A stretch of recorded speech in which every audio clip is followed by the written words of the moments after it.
विचारांचे व्यासपीठ असलेले न्यूज लाईव्ह चंदगड या लोकप्रिय यूट्यूब चॅनेलला लाईक करा, सबस्क्राईब करा आणि शेअर करा.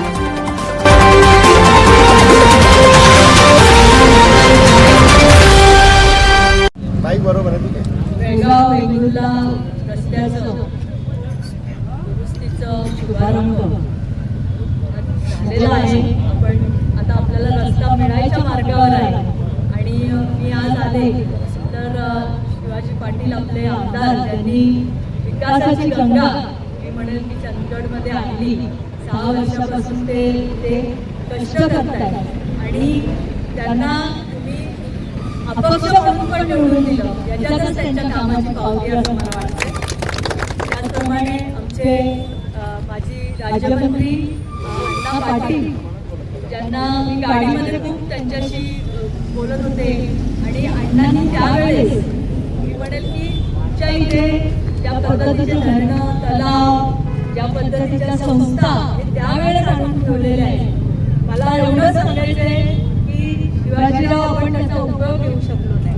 खरं तर इतके रिसोर्सेस एखाद्या जिल्ह्यामध्ये आहेत आणि अजून विकास का होत नाही. मला पण प्रश्न पडला. 1 वर्षभर झालं आमदार साहेब सांगत होते की आमचा जिल्हा बघायला तरी काय आहे, आमचं इतकं निसर्ग आहे, आमच्याकडे एवढं धरणं आहेत, आमच्याकडे जर तुम्ही काही दिलं तर विकासाची गंगा व्हावी. विकासाची गंगा व्हायला पहिल्या गोष्टी लागतात त्या रस्त्यासाठी देवेंजींनी खूप सारं पण हा आमदार साहेबांना दिला. आगामी काळामध्ये पण रस्त्यासाठी निधीची पण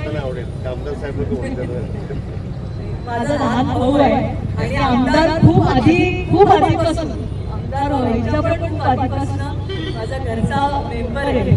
त्यामुळे पण सगळ्यांसमोर नको अरे पुढे म्हणायला म्हणून ते आमचं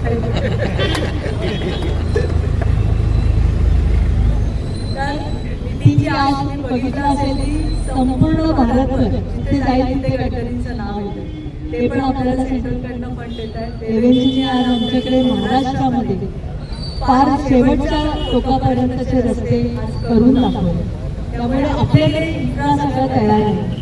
ते बऱ्याचशा मागण्या होत्या ते बघायला ते आले होते की त्यांचं नेहमीचं म्हणणं होतं की चंदगडमध्ये विकासाची गंगा ही आलीच पाहिजे. आणि मी बघितलं तर इतके रिसोर्सेस आपल्याकडे पाण्याची कमी नाही, आपल्याकडे रेशनची कमी नाही, आपल्याकडे कशाचीच कमी नाही. आणि महाबळेश्वरच्या पेक्षा 100 पटी निमित्त म्हणेल इतकं सुंदर निसर्ग सौंदर्य इथे आहे. आणि आपल्या मुख्यमंत्री देवेंजींनी या भागाचा पर्यटन आराखडा तयार करायला सांगितला होता. त्यांनी शक्तीपीठ महामार्गावर एक लॉजिस्टिक पार्क यावेळेस त्यांनी प्रपोज केलेलंच आहे. पण ह्या भागाचा त्यांनी एक पर्यटन आराखडा ज्याच्यामध्ये ऍग्रिकल्चर टुरिझम येईल, मेडिकल टुरिझम येईल या दृष्टीने तो आराखडा तयार करावा अशा सूचना ऑलरेडी दिलेल्या आहेत. आणि माझ्या संघातर्फे आम्ही तो आराखडा तयार करण्याचं काम हाती घेतलेलं आहे. पण प्रत्यक्ष जाऊन बघितल्यानंतर मी अजूनही त्या आराखड्यामध्ये खूप साऱ्या गोष्टी आता माझ्या डोक्यामध्ये आलेल्या आहेत. त्या करण्यासाठी आपण प्रयत्न करू. आपल्याला मुख्यमंत्र्यांनी साथ जशी देतात तशीच ते देतील.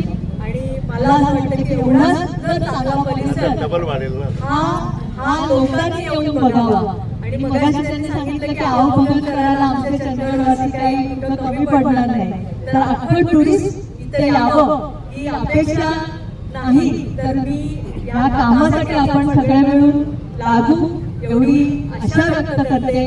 आणि या कामामध्ये जी पण मदत लागेल ते माझ्या सगळ्या डिपार्टमेंटमध्ये सगळ्या डिपार्टमेंटकडनं आपण देऊ हे सांगते. आणि परत एकदा मी शिवाजीचं कौतुक करते की खूप पोटतिडकीने अण्णा तुम्ही साथ दिली, चांगल्या माणसाला दिले. कारण खूप पोटतिडकीने देवेंद्रजी भांडून प्रत्येक वेळेस फंड मिळणारा जो माणूस असेल तर हा आहे. आणि तुमच्या ह्याच्यामध्ये निश्चितपणे विकास तो घडवेल ही आशा त्यांनी दिलेली नाहीये. तर ते पूर्ण करण्यासाठी काम करतो त्याबद्दल त्यांचे धन्यवाद.